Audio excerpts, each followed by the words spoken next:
I started my studies at ACAP after completing a bachelor's in advertising, and yeah, I know.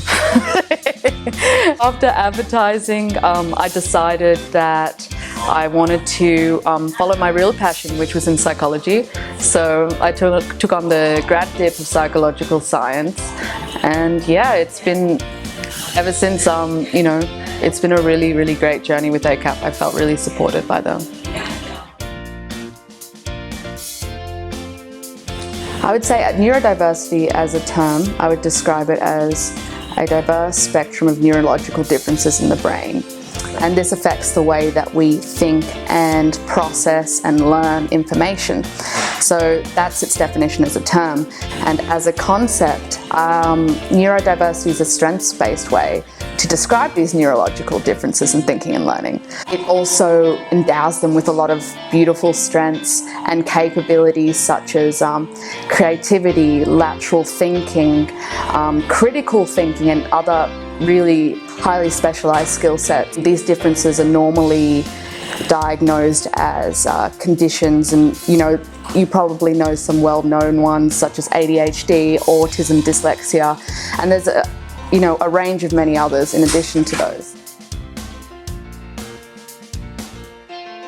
Prior to taking on any course load, what I like to do is get the course outlines or contact my educators and assess within the course what I perceive as potential challenges, where my strengths could be of use to me in that course, like whether it be as I relate to the content or the assessment material. When I see a challenge and that challenge is blocking me from the goal that I want to get, I will just zero in on it and just get out of my way.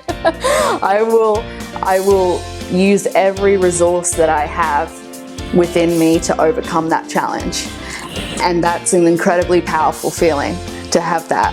And my ADHD has lent me that ability. Yeah.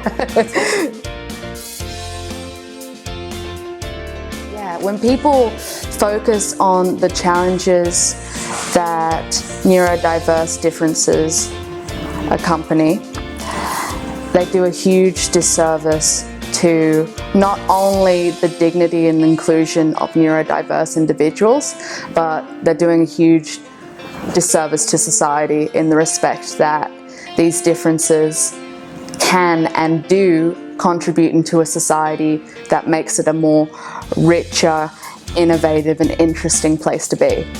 Neurodiverse learners are fully capable of learning in the right environments, and their difficulties with learning can be understood as not due to them, but due to the interaction of their differences with learning environments that create barriers to full participation, inclusion, equity and dignity.